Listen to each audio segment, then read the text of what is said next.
At my parents' 45th anniversary, I flew 1,600 miles with a gold-wrapped box on my lap and a pressed Army service uniform in my carry-on. I didn't wear the uniform to impress anyone. It was just easier than packing another outfit, and besides, it fits. After 12 years in the Army, I've learned to pack light and land on time. Their house in Altoona looked the same as it always had. Same siding, same flag by the porch, same crack in the driveway that my dad swore he'd fix next summer for the past 15 years. There were balloons tied to the mailbox, gold and white, Cassie's taste. She always liked themes. Cars lined both sides of the street. I recognized a few license plates. Church friends, neighbors, a couple of old guys from the American Legion. My dad is a Vietnam vet. In our town, that title still carries weight.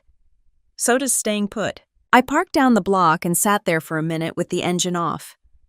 The gold-wrapped box rested on the passenger seat. It wasn't big, just solid, heavier than it looked. I ran my thumb along the taped edge, making sure nothing had come loose in transit. I'd checked it 3 times already at the airport. TSA had asked what was inside. Paperwork, I told them. They didn't care. Inside the house, music drifted through the open windows. Someone had put on classic country. It felt like a family event, which made it strange that I hadn't been invited. The Facebook post had said family only. No tag, no text, no call. When I asked Cassie about it, she told me Dad didn't want drama. I've deployed twice overseas. I've handled convoy routes in places where people shot at us for sport. I've never considered myself dramatic. I stepped out of the car, picked up the box, and walked toward the house. The front door was wide open. Voices spilled out into the yard. Laughter. The kind that rises and falls when people feel comfortable. The living room had been rearranged. Folding chairs along the walls. Long tables covered in white cloth. A banner hung across the fireplace, 45 years. My mom stood near the kitchen doorway holding a plate of food, smiling at someone I couldn't see. Then a few heads turned. Mrs. Donnelly from church spotted me first. Her smile widened, then hesitated like she wasn't sure if she should be surprised. "Well, I'll be," she muttered. Conversation softened. Not silent, just thinner. Cassie was near the center of the room, holding a glass of sparkling cider. She saw me and her expression changed fast. Not shocked, just tight, like she'd bitten into something sour and didn't want to admit it. Dad noticed the shift in the room and turned. His eyes landed on me. No smile, no nod. Just a long look like he was measuring how much space I was taking up. I walked in anyway. "It's still my parents' house." "Hi, Dad," I said. He didn't return it. He looked at the box in my hands. "We didn't invite you." The room didn't explode. No one gasped. But every fork stopped moving. I nodded once. "I know." Mom stepped closer, her voice low. "Cassie planned this." Cassie didn't say anything. She didn't need to. She stood straight, shoulders back, the way people do when they think they're on the right side of the story. Dad's jaw tightened. This was supposed to be simple. No tension. No tension. That's one way to describe pretending your other daughter doesn't exist. I set the gold box gently on the edge of the table, careful not to disturb the cake. White frosting, gold trim. 45 years is a long time to stay married.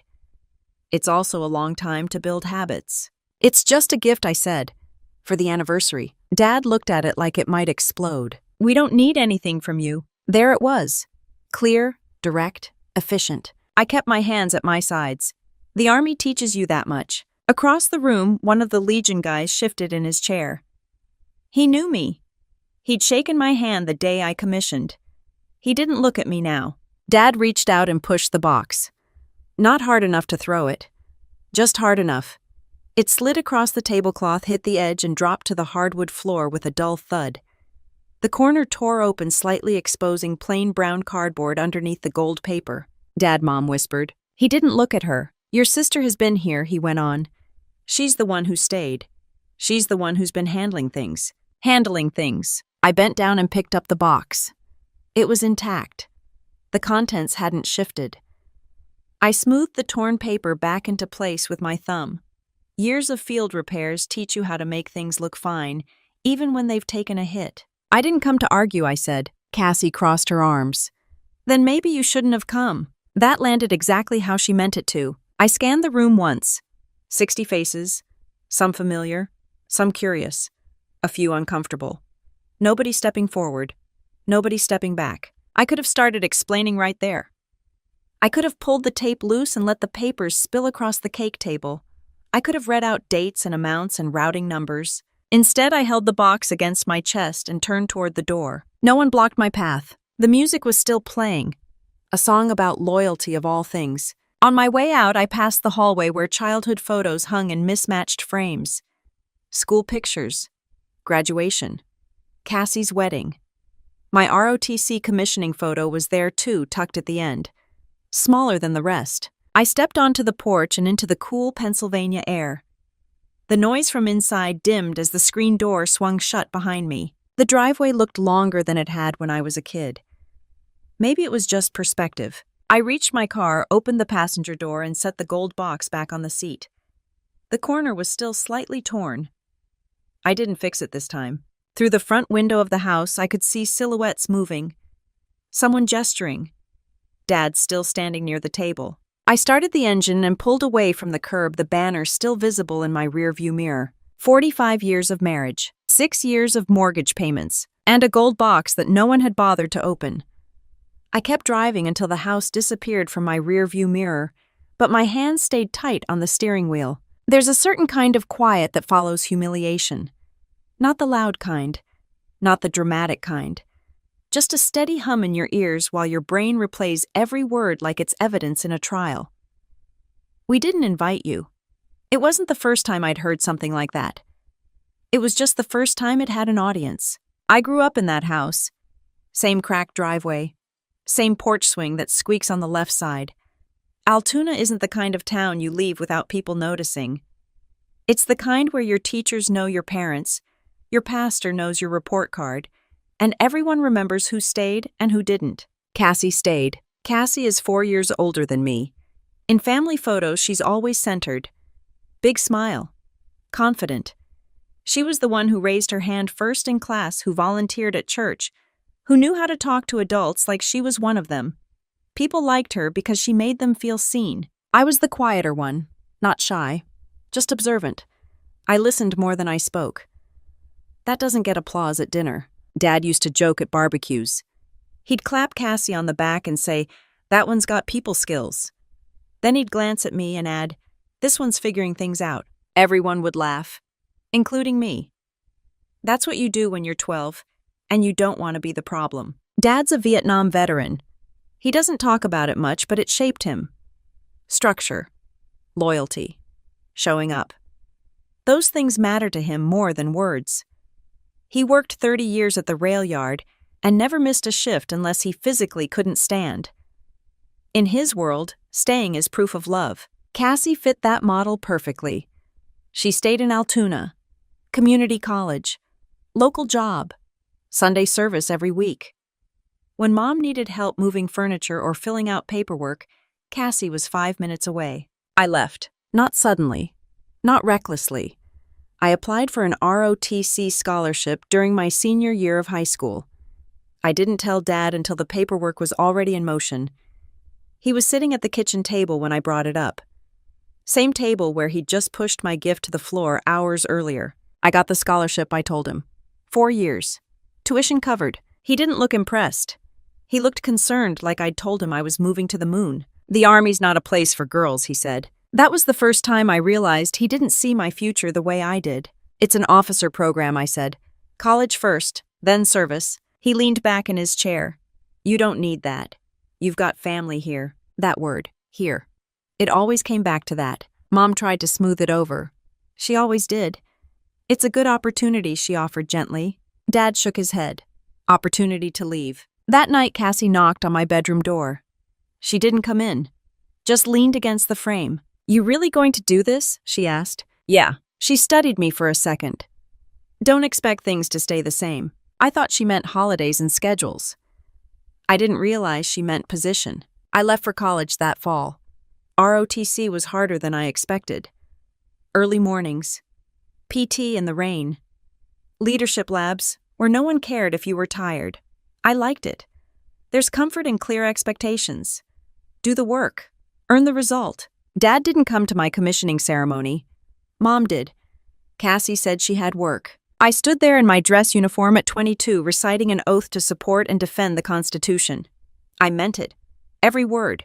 I thought maybe if I proved myself in one arena, it would translate to the other. It didn't. My first duty station was in Colorado.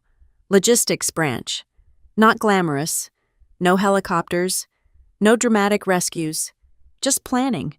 Moving supplies from point A to point B without anyone noticing because everything ran smoothly. It suited me. I called home every Sunday at first. Mom answered. Dad sometimes walked by in the background. I could hear his voice, but he never took the phone. How's work, he'd ask from across the room. She's in the army, Ron, Mom would correct him. Same difference, he'd reply. Cassie was always nearby when I called. I could hear her in the kitchen, laughing, offering updates before Mom finished a sentence. It was subtle, not sabotage, just positioning. When I deployed to Afghanistan in 2016, I told them 2 weeks before I left. Dad nodded once. Be careful, he said. It sounded more like a suggestion than concern. Cassie posted about it on Facebook before I'd even landed overseas. Pray for my sister. She's choosing the army life. That word again. Choosing. The first time I felt the gap widen wasn't in combat. It was on a regular Tuesday night in a plywood office halfway across the world. I'd just finished reviewing convoy schedules when Mom called. Her voice was tight. We're a little behind on the house, she admitted. It's temporary. I asked how far behind. 4 months, she said quietly. Cassie had told them she would handle it. She'd said she was working something out. That was the phrase Mom used. Working something out. I hung up and stared at the map on the wall. Routes marked in red and blue. Distances measured in miles. Everything had a number. Everything except family. I called the mortgage servicer the next morning from a satellite phone. Confirmed the amount. Confirmed the risk. No drama. Just math. That's when I made the decision that would follow me for the next 6 years. I didn't tell Dad. I didn't tell Cassie. I didn't even tell Mom the full picture. I set up an allotment straight from my army pay to the mortgage account. Automatic. On time. Every month. The first transfer went through while I was reviewing fuel shipments for a convoy heading south. No one at home said thank you. They didn't know they needed to. And for a while I thought that was fine. The first transfer cleared while I was standing in a plywood operations office staring at a convoy manifest. Outside it was 112 degrees. Dust moved like weather of its own. Inside we had a whiteboard covered in route times, fuel estimates, and vehicle numbers. Logistics isn't dramatic unless it fails. My job was to make sure it didn't. I was 26. A first lieutenant then responsible for moving supplies across terrain that didn't care about rank. Food, water, ammo, spare parts. If a truck broke down in the wrong place, people didn't just get inconvenienced. They got exposed. That same week, the allotment started one of our convoys hit an IED on Route Red. The blast didn't flip the vehicle, but it damaged the axle and injured the driver.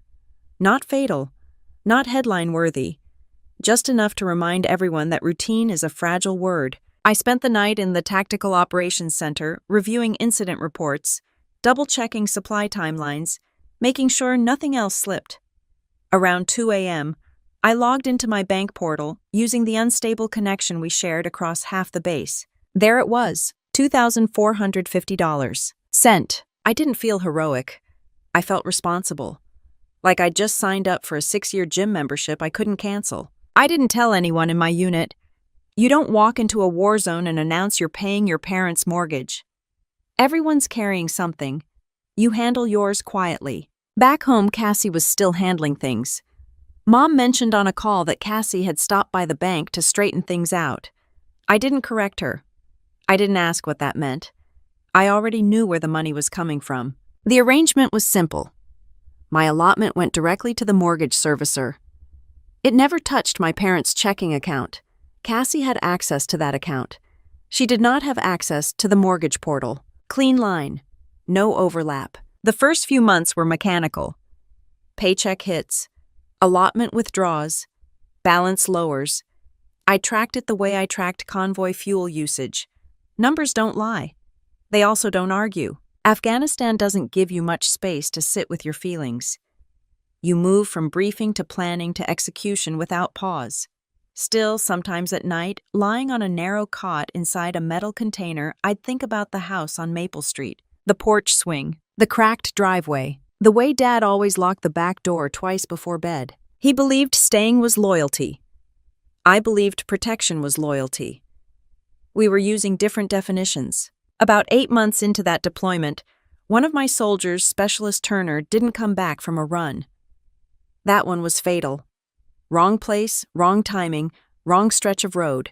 I stood in front of his squad later that week and delivered words I'd practiced but never wanted to use. After the memorial, I went back to my container and opened my laptop. Another $2,450 gone. I stared at the screen longer than usual that night. There's a strange disconnect between war and domestic bills.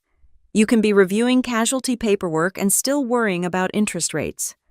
Both matter. Both are real. When I rotated back to Colorado in late 2017, the payments continued automatically. No ceremony, no acknowledgement, just a line item on my LES every month. Mom mentioned once that things had stabilized. Dad didn't comment. Cassie posted photos from the anniversary of her real estate license. Blessed to serve my community. She stood in front of a sold sign. I wondered if she knew the mortgage balance was shrinking. Maybe she assumed it was because of her. Maybe she never checked. In 2019, I deployed again. Kuwait this time. Different mission. Fewer roadside bombs. More planning tables and spreadsheets. The money kept moving. 72 months is a long time to do anything consistently. In that span, I made captain. I changed duty stations. I moved apartments twice. I bought used furniture off Facebook Marketplace because I didn't want to commit to anything expensive. Every promotion came with a modest pay bump. I could have upgraded my car. Instead, I recalculated the mortgage timeline. If I kept the same payment schedule, it would be gone in 6 years. There were moments I almost stopped. One came after a call home during my second deployment. I'd caught Dad on the line for once. He didn't ask about my mission. He didn't ask how I was sleeping. He asked if I planned to settle down somewhere normal. Colorado's normal, I told him. You know what I mean, he replied. He meant here. I hung up and stared at the desert outside the operations building. The allotment hit 2 days later, $2,450. I let it go through. Another time I heard through my aunt that Dad had thanked Cassie publicly at a church dinner. She's the one keeping us afloat, he'd said. That one landed. I sat in my office at Fort Carson and pulled up the amortization schedule. The remaining balance glowed on the screen. Still high. Still mine. I closed the laptop without changing anything. The payments continued. Holidays passed. I sent cards. Sometimes they got a response. Sometimes they didn't. Cassie was still 5 minutes away. I was 1,600 miles away.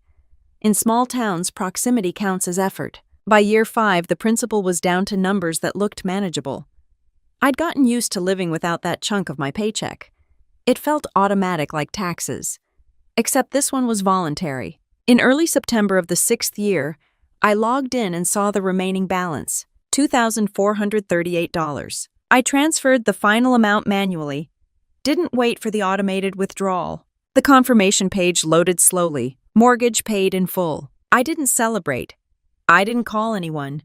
I just sat there in my kitchen in Colorado with the laptop open and the late afternoon sun coming through the blinds. 72 payments. Over $176,000. 6 years. The next morning, the bank confirmed they would mail the official mortgage satisfaction letter to my parents' address. I didn't think much about how that envelope would land. I assumed fax would be enough.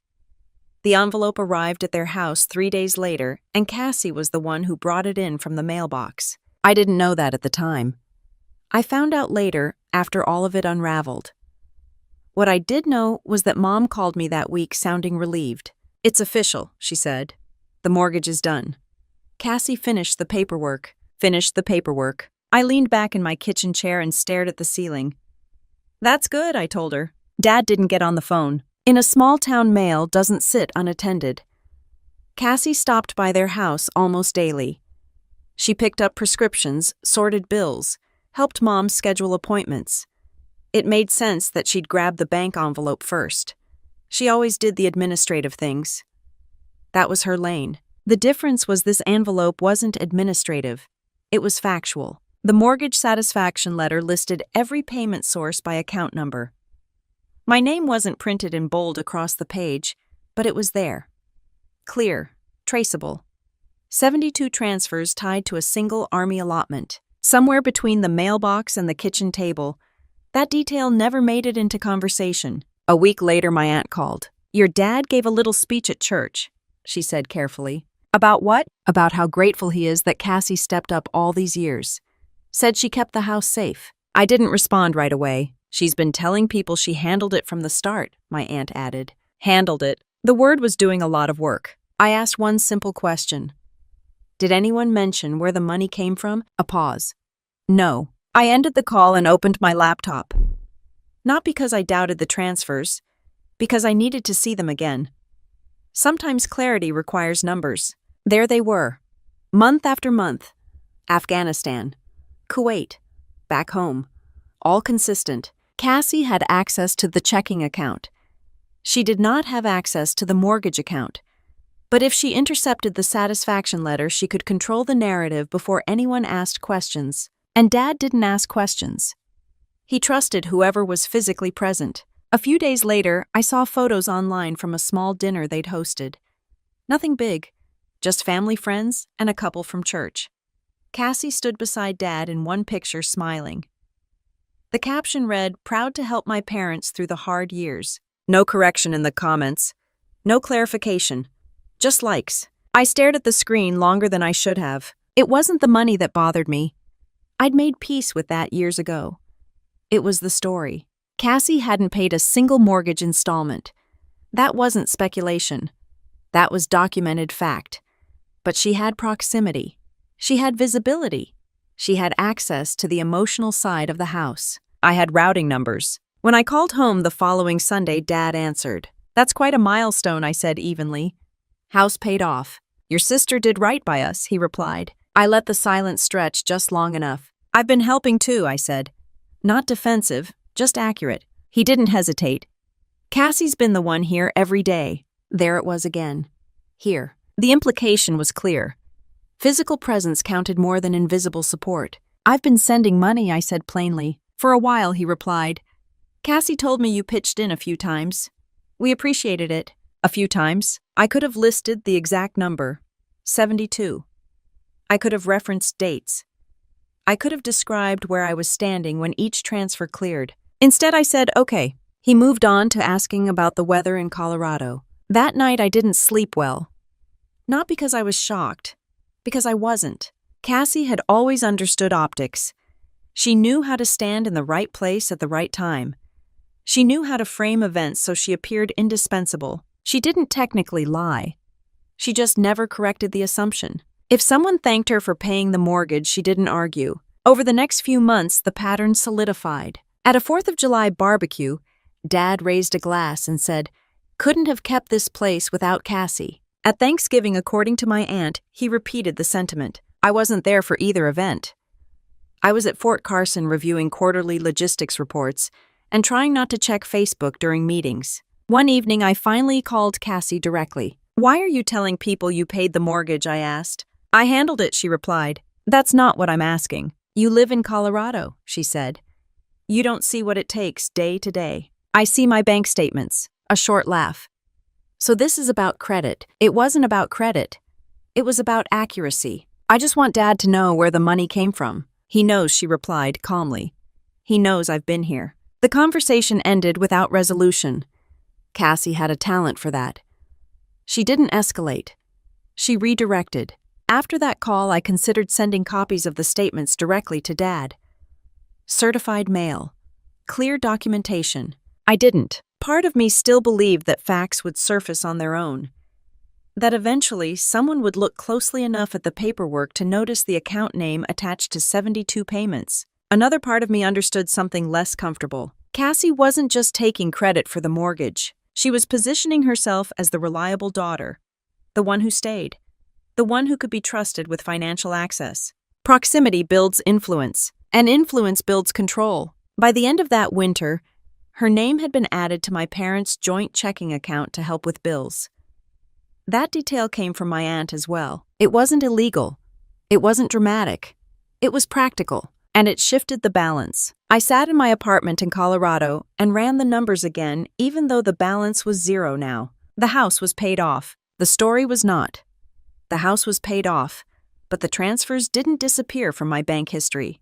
They were still there, lined up in neat rows like deployment dates. 72 entries.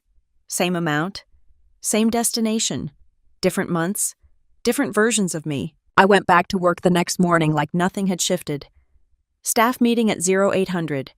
Supply chain updates. A maintenance delay on 2 transport vehicles. Normal problems. Fixable problems. The silence around the mortgage wasn't dramatic. It was steady. Dad never asked how I managed my finances. Mom never brought up the specifics. Cassie continued being 5 minutes away. At some point, silence becomes routine. The truth is, there were months during those 6 years when I resented the transfer. Not the amount, the invisibility. When my second deployment ended and I returned to Colorado for good, I thought maybe the dynamic would reset. It didn't.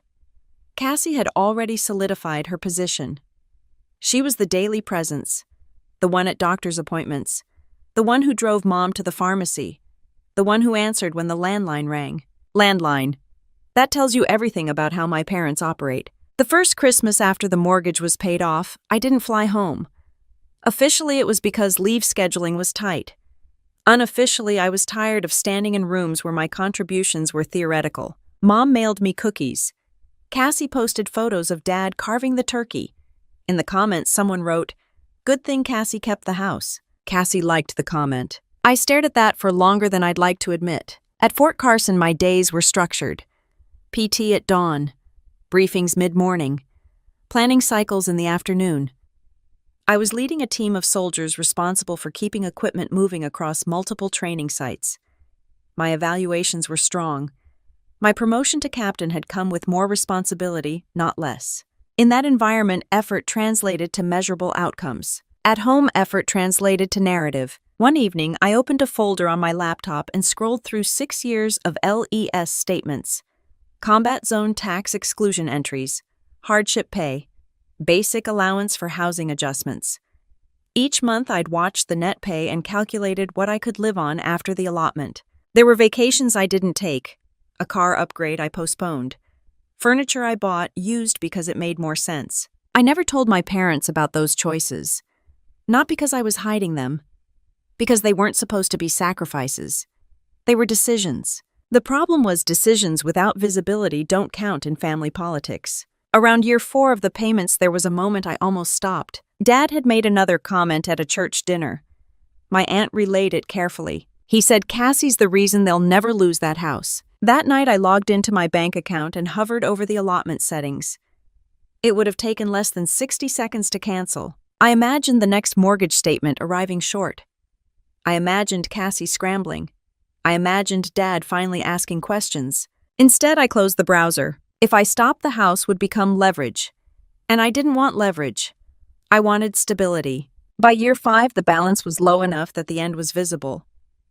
I could see the number shrinking towards zero, the way you watch a mileage counter roll down on a road trip.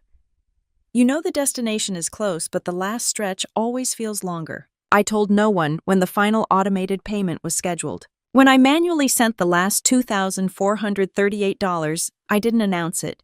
I didn't screenshot it. I didn't even text Mom. The confirmation email landed in my inbox at 4:17 p.m. on a Tuesday. Mortgage paid in full. I closed the laptop and made dinner. 3 days later, the bank mailed the official documentation to my parents' address. And just like that, Cassie absorbed the credit. Dad began using phrases like, "We couldn't have done it without her." Mom echoed them. No one asked me for clarification. It would have been easy to drive home right then, to walk in with printouts and demand accuracy. But there's a difference between correcting a detail and rewriting a belief. Dad didn't believe I'd been carrying that load. He believed Cassie had. Not because he'd seen proof, because she'd been physically present, Presence wins arguments before they start. I adjusted my expectations instead of my bank settings. When Cassie's name was added to their joint checking account, I didn't object. It made sense on paper. She handled the day-to-day transactions. She paid utility bills. She sorted insurance mail. It looked practical. But practical can also be strategic. One afternoon, my aunt called again. Cassie's been talking about long-term planning, she said. Making sure everything's organized. Organized how I asked. Power of attorney paperwork, just in case. That detail stayed with me. Power of attorney isn't evil. It's precautionary. It's what you do when parents age and someone needs authority to sign forms or talk to banks. But authority comes with narrative control. If Cassie controlled the paperwork and the story, the facts could remain buried under convenience. That's when I started printing everything, not in anger, in preparation. I ordered certified copies of the mortgage satisfaction certificate from the bank. I requested a full payment history, not just summaries. 72 entries each tied to my Army allotment account. The bank representative asked if I needed anything else. No, I said. That's enough. I didn't have a plan beyond documentation. I just knew that if the story was going to stand, it needed evidence. Meanwhile, Cassie announced online that she was planning something special for our parents' 45th anniversary. Family only, she wrote. The comments filled quickly. No one tagged me. I stared at that post for a long minute before closing the app. 6 years of silence had built something. Not resentment. Not exactly. Clarity. I booked the flight before I let myself second-guess it. Colorado to Pennsylvania isn't complicated. One connection in Chicago, 3 hours in the air, a rental car at the other end. I've moved troops across continents with less planning than that. Buying a plane ticket to my parents' anniversary shouldn't have felt strategic, but it did. Cassie's post stayed in the back of my mind. Family only. It was a clean way to exclude someone without technically saying their name. No confrontation, just omission. I wasn't going to argue over a Facebook caption. If I showed up as myself. The documentation arrived in a thick envelope from the bank. Mortgage satisfaction certificate stamped and notarized. Full payment history attached. 72 transfers listed line by line. Date, amount, source account. I spread the papers across my kitchen table in Colorado and read every page. Not because I doubted them, because I needed to feel steady holding them. Combat zone tax exclusion entries were visible in my LES statements for the early years. Afghanistan. The months when the transfers began. It wasn't poetic, it was procedural. The kind of detail only an accountant or a soldier would appreciate. I didn't include anything unnecessary. No medals, no performance evaluations, no dramatic personal letter about sacrifice. This wasn't about heroics, it was about accuracy. I did write one page by hand, not long. No speeches, just clear statements. The house is paid in full. The payments came from my Army allotment. I didn't say anything before because I didn't want it to be about pride. But it shouldn't be about proximity either. I folded the letter once and slid it into the stack. The box itself came from a craft store off Powers Boulevard. Sturdy, clean edges, nothing flashy. I wrapped it in gold paper because that's what Mom had used in old anniversary photos. Gold ribbons, gold accents. 45 years deserves something that looks intentional. As I taped the edges down, I realized how calm I felt. Not angry, not anxious, focused. At work, I delegated tasks for the week I'd be gone. My first sergeant raised an eyebrow when I mentioned the trip. "Everything good?" he asked. "Family thing," I replied. He nodded. That was enough. The morning of the flight, I packed light. One carry-on. The gold box fit neatly under the seat in front of me. A woman across the aisle glanced at it and smiled. "Special occasion?" she asked. "Something like that," I said. I didn't rehearse speeches on the plane. I didn't plan confrontations. I reviewed nothing in my head except logistics. Land. Pick up car. Drive 90 minutes.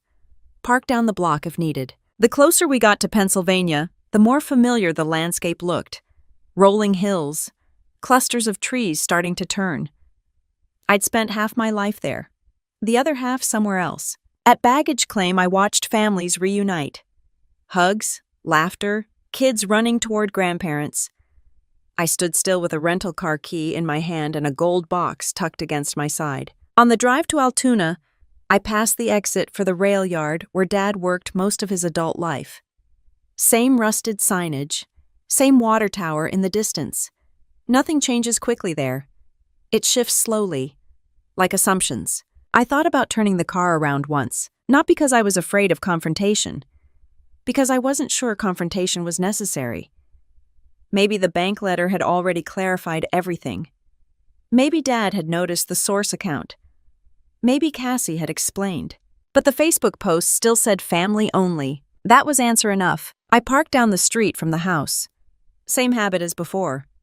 I sat there for a moment, engine idling, looking at the balloons tied to the mailbox. Gold and white again. The box rested on the passenger seat.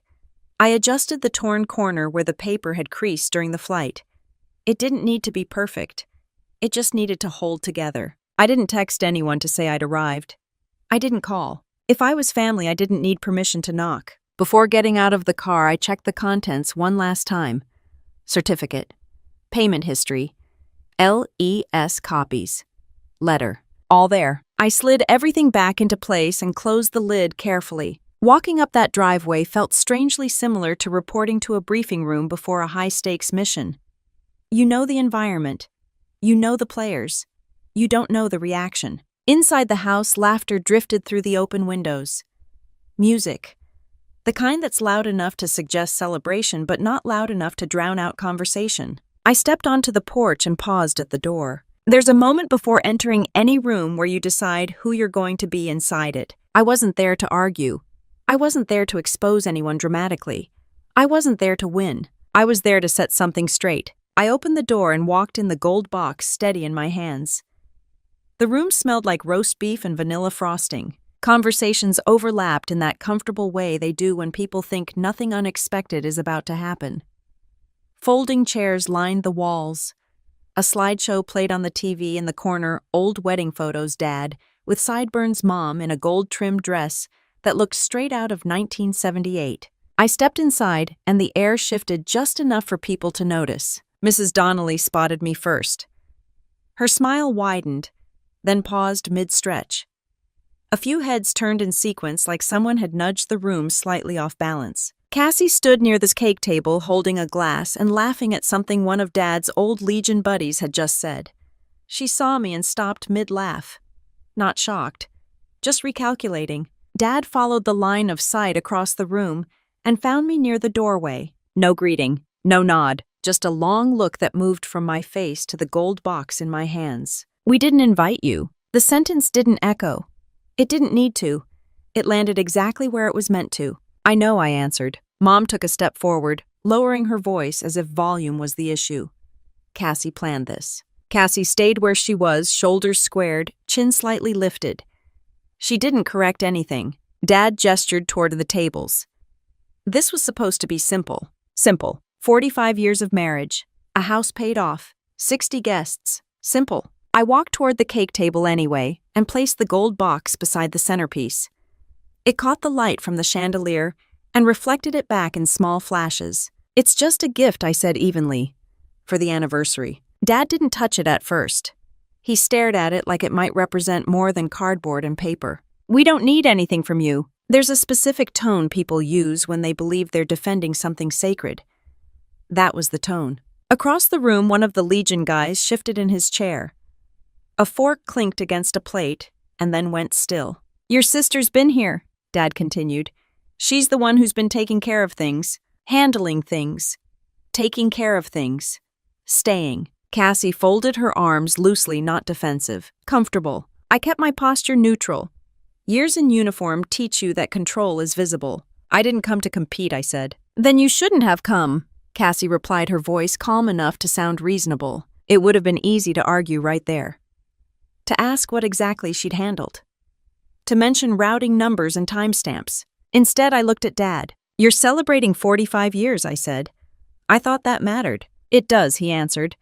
"That's why we didn't want tension." Tension. The word hung in the air like it had substance. He reached out and pushed the box. Not violently, not theatrically, just firmly enough to make a point. It slid across the tablecloth, bumped into the cake stand, and tipped off the edge.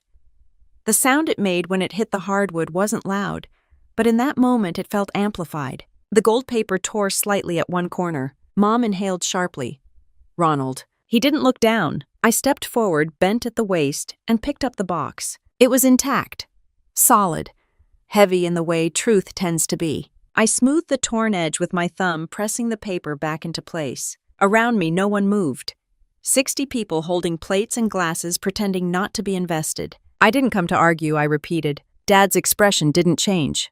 We've managed just fine. Managed. I held the box against my chest and scanned the room once. Faces I'd known since childhood. Teachers, neighbors, a few cousins, people who had watched me grow up, then watched me leave. Not one stepped forward. Not one said my name. The slideshow on the TV shifted to another photo, Mom and Dad cutting their wedding cake, young and laughing. I felt something steady inside me settle into place. Congratulations, I said quietly. Then I turned toward the door. No one blocked my path. No one asked me to stay. The music resumed its volume like nothing had happened. The screen door creaked as I pushed it open. The October air outside felt cooler than it should have. I walked down the porch steps, crossed the driveway, and reached my car without looking back. The box rested on this passenger seat again, slightly wrinkled at the corner where it had hit the floor. Inside the house, silhouettes moved behind the curtains. I sat in the driver's seat and didn't start the engine right away. There's a difference between losing and stepping away. I wasn't sure which one this was. Through the front window, I could see Dad still standing near the cake table. Cassie leaned toward him, speaking low. Mom hovered nearby, hands clasped. The gold and white banner across the fireplace read 45 years, 6 years of payments, 72 transfers, 0 acknowledgments. I could drive straight back to the airport. I could mail the box later. I could let the story stand the way it had for years. Instead, I opened the car door again. The box was still in my hands when I walked back up the driveway. Inside the room hadn't fully recovered. Conversations were thinner now. People avoided eye contact. I stepped just far enough into the doorway for my voice to carry. If you're going to throw something away, I said evenly, you should at least know what it is. Dad looked at me, then at the box. I didn't move closer. I set it down carefully on the nearest table and stepped back. He hesitated. Then slowly he reached for the lid. Dad's hand stayed on the lid a second longer than necessary. He glanced at Cassie first. Not for permission, for alignment. Cassie gave a small shrug, the kind that says this is unnecessary but harmless. Dad lifted the lid. The room didn't erupt. No dramatic music cue, just the quiet rustle of paper as he pulled out the first document. Mortgage satisfaction certificate. Official letterhead. Notarized stamp. He scanned the top half, then flipped to the attached payment history without comment. 60 faces watched without pretending otherwise now. The first page listed the most recent transfers. Dates, amounts, source account. Dad's eyes moved slowly down the page. He flipped to the next, and the next. Cassie stepped closer to him. It's just paperwork, she said lightly. He didn't respond. One of the Legion guys leaned forward in his chair, squinting slightly. That's a lot of entries, he muttered. 72. Dad reached the early years of the payment history. The months marked 2017. The same months my LES statements had included combat zone tax exclusion entries. He stopped flipping. He went back up 2 lines. Read the source account number again. Then he looked at me. Not angry, not embarrassed. Just recalculating. What is this, he asked. It's the mortgage payment history, I answered. That's obvious. The payments came from my Army allotment, I said. Clear, measured, no edge. Cassie's posture shifted. You pitched in sometimes, she cut in quickly. We all did. Dad's eyes went back to the page. 72 entries. Same amount. Same source. Every month. He flipped to the final payment. The manual transfer for $2,438. The total paid over 6 years was printed at the bottom. $176,400. The number didn't need commentary. Mom moved closer, her hand resting lightly on the edge of the table. Ronald, she asked quietly. He didn't answer. He turned to the next set of papers. The LES copies. He wasn't military enough to recognize the layout immediately, but one of the Legion guys stood up and stepped forward. That's combat pay, he said after a quick glance. See the tax exclusion line? Dad's jaw tightened. The room felt smaller. Cassie tried again. I handled the bank calls, she said. I went in person. I made sure they didn't foreclose. No one contradicted her, but no one nodded either. Dad set the papers down carefully, aligning the edges like he was buying time. You told me you were paying it, he said, looking directly at Cassie. I handled it, she replied. Same word, same tone. That's not what I asked. Silence. Mom's hand slid from the table to the back of a chair. Cassie, she prompted gently. Cassie's confidence faltered for the first time that evening. She was overseas. I was the one here. I dealt with the stress. No one denied that. But the papers didn't bend around that statement. Dad looked back at the payment history. The dates told a timeline. Afghanistan, Kuwait, Colorado. 72 months where I wasn't in Altoona. And yet the money had been. He picked up the handwritten letter next. I watched his eyes move across the page. He didn't read it aloud. He didn't need to. The house is paid in full. The payments came from my Army allotment. I didn't say anything before because I didn't want it to be about pride. But it shouldn't be about proximity either. His hands trembled slightly at the edges. Around us, people shifted their weight. Someone set down a plate on a folding table without finishing it. One of my cousins exhaled softly. Not in shock. In understanding. Cassie crossed her arms again, but this time it looked defensive. This doesn't change the fact that I've been here, she said. No one disagreed. Dad closed the folder slowly. You told me you paid it, he repeated. Cassie didn't answer immediately. The pause said enough. Mom's eyes were on me now. Not accusatory, searching. You never said anything, she said. I tried once, I replied. It didn't go anywhere. That was the closest I came to emotion. Dad pressed his lips together and stared at the table. The Legion guy stepped back into his chair without another word. He didn't need to explain combat pay again. The implication had already settled in the room. The narrative had shifted. Not loudly, not dramatically, just factually. Cassie picked up her purse from the side chair. I'm not doing this right now, she said. It wasn't angry. It was controlled retreat. She walked toward the hallway heels, clicking against the hardwood. No one stopped her. The screen door opened and shut a moment later. Mom lowered herself into one of the folding chairs. Dad remained standing, hands resting flat against the table, eyes fixed on the stack of papers. I didn't move closer. I didn't need to. The cake sat untouched between us. 45 years of marriage, 6 years of payments. The music in the background had stopped at some point. No one remembered to restart it. Dad finally looked up at me, not as a stranger, not as an interruption, as someone he needed to reassess. You were in Afghanistan when this started, he asked. Yes. And you never told me. No. He nodded once. The room stayed quiet. Not tense, not loud, just different. And for the first time in 6 years, no one in that house could say they didn't know. Dad didn't call that night. I drove back to the hotel near the highway and checked in under my own name. The clerk asked if I was in town for something special. I told him family thing. He handed me a key card and didn't ask anything else. I set the gold box on the small desk in the room and took a shower longer than necessary. Hot water helps when your brain won't slow down.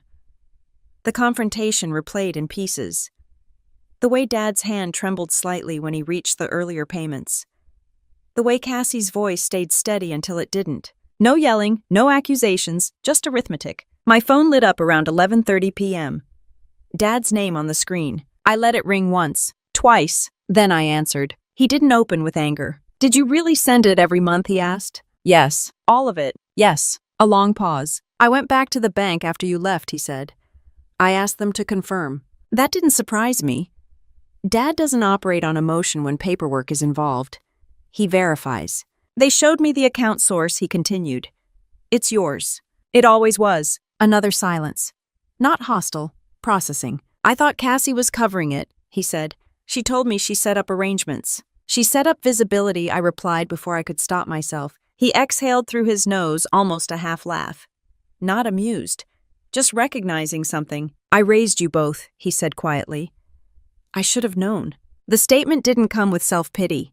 It came with weight. He didn't apologize on that call. He didn't know how yet. I need to talk to your mother, he said instead. We need to think. That was Dad's version of an emotional response. The line went quiet after that. I slept lightly. Not because I was anxious, because something fundamental had shifted and my body hadn't caught up yet. The next morning, I checked out early and drove past the house once before heading toward the airport. No balloons on the mailbox anymore. No cars lining the street. Just the same cracked driveway. Dad's truck wasn't there. I assumed he was at the bank again. At the airport, I returned the rental car and walked through security without rushing. Flights don't wait for family realizations. While I sat at the gate, my phone buzzed again. Mom this time. Your father's at the house going through old statements, she said softly. He didn't sleep much. I didn't either. She hesitated. Cassie came by this morning. I didn't ask what was said. She's upset, Mom continued.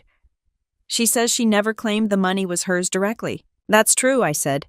She just didn't correct it. Mom didn't argue. Your father removed her from the checking account, she added after a moment. That was faster than I expected. He said if he's going to trust someone with paperwork, he wants to understand it first. That sounded like him. There was no dramatic fallout described. No shouting matches.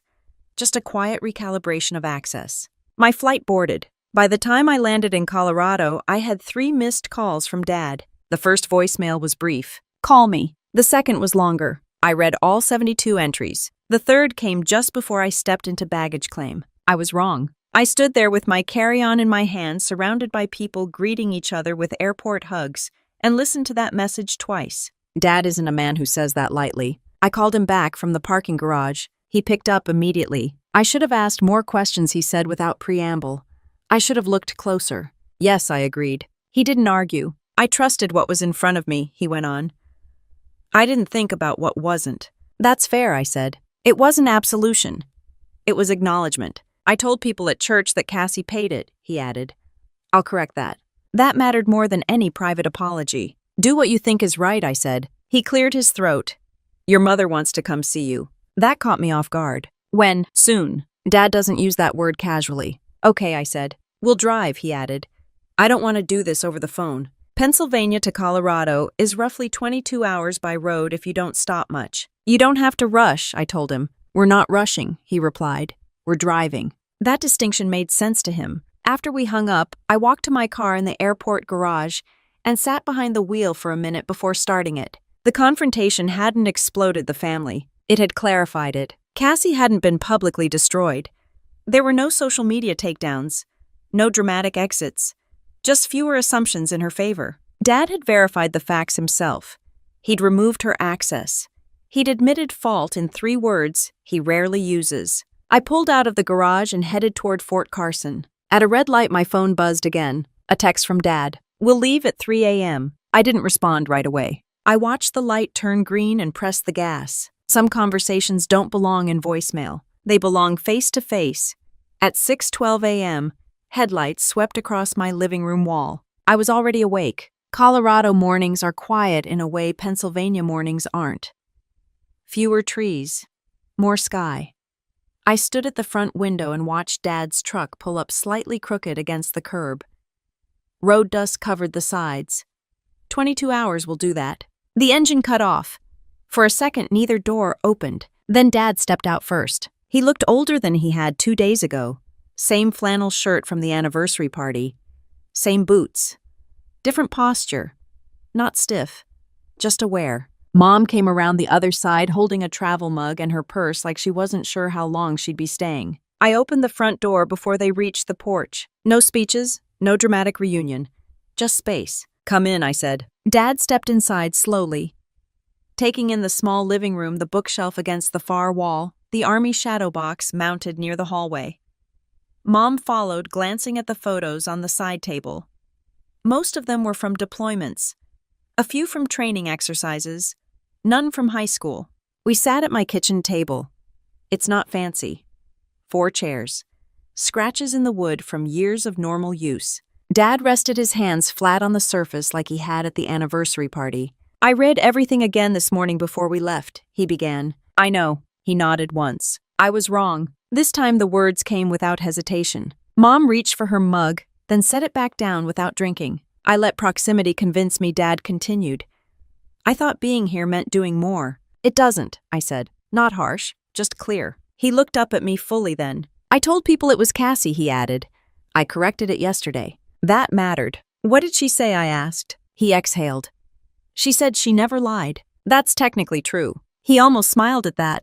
Almost. But she didn't correct it either, he said. No. Silence settled between us, not uncomfortable. Just real. Mom finally spoke. I should have asked more questions too. I looked at her. She had always been the mediator, the softener. You didn't want conflict, I said. She nodded. Dad leaned back in his chair. I pushed your gift off that table. Yes. I shouldn't have. No. There wasn't any need to elaborate. He cleared his throat. I don't expect this to fix itself in one drive. That was probably the most honest sentence he'd said. It won't, I agreed. Mom's eyes filled slightly but didn't spill over. She'd already done most of her crying, I assumed. I don't need you to feel guilty, I continued. I need you to understand something. Dad nodded. I love you, I said plainly, but I'm not going to compete for a place in this family. He didn't interrupt. I won't beg to be included. I won't argue for credit. If you want to know something about my life, ask me. Not Cassie. Not anyone else. Mom reached across the table and touched my hand. We will, she said. Dad didn't reach for my hand. That's not his way. But he held eye contact. I won't let someone else speak for you again, he said. That was as close to a vow as he gets. We talked for nearly 3 hours. Not about the mortgage. Not about Cassie. About normal things. My unit. His retirement plans. Mom's garden. The drive across Kansas and how flat it felt. At one point, Dad stood and walked over to the shadow box on the wall. He read the deployment dates quietly. You were there when this started, he said, not as a question. Yes. He nodded. I should have known what that meant. Maybe, maybe not. Showing up looks different sometimes, I said. He didn't argue. Before they left, Dad paused at the door. Call me Sunday, he said. I usually do. He shook his head slightly. I'll call you. That was new. Mom hugged me longer than she normally would have. Not clinging. Just steady. They drove away mid-afternoon. No drama. No final declarations. Over the next few weeks, small things shifted. Dad called the following Sunday at exactly 7 p.m. Colorado time. He asked about my week and listened without interrupting. The next Sunday he called again. Mom mailed a handwritten note 2 weeks later. Nothing heavy. Just thinking of you. Cassie sent one text. I never meant for it to get like that. I didn't reply immediately. Not out of anger, out of clarity. 6 years of silence doesn't untangle in one message. I didn't cut her off. I didn't chase her either. At work, nothing changed. Convoy still needed planning. Equipment still needed tracking. My soldiers still needed leadership. The Army doesn't pause for family recalibrations. One evening after a long day, I sat at my kitchen table and opened my banking app out of habit. No mortgage allotment. No 72 entries. Just my current balance and next month's obligations. I closed the app. The house in Altoona still stands. Paid off, stable. The difference now is that everyone knows how it stayed that way. Dad calls every Sunday. Not because he feels guilty, because he chooses to. And that's enough. I didn't tell this story to prove I was right. I told it because silence can turn into a story that isn't yours anymore if you let it. For 6 years, I thought staying quiet was the mature choice. Maybe it was. Maybe it wasn't. What I know now is this being calm doesn't mean being weak, and serving your family doesn't mean disappearing inside it. This wasn't revenge in the loud, dramatic sense. It was a family revenge story built on facts. No screaming, no public takedown. Just the truth placed on a table and allowed to speak for itself. Sometimes that's enough to shift everything. If you've ever been the quiet one in your family, the one who carried more than people realized, I hope this reminded you that you don't have to compete for your place. You just have to stand in it. And if you enjoy real family drama stories, military stories rooted in reality, and family revenge stories, where the truth wins without theatrics, consider subscribing. There's more coming. Stories about strength boundaries and what happens when people finally stop being underestimated. Thanks for being here.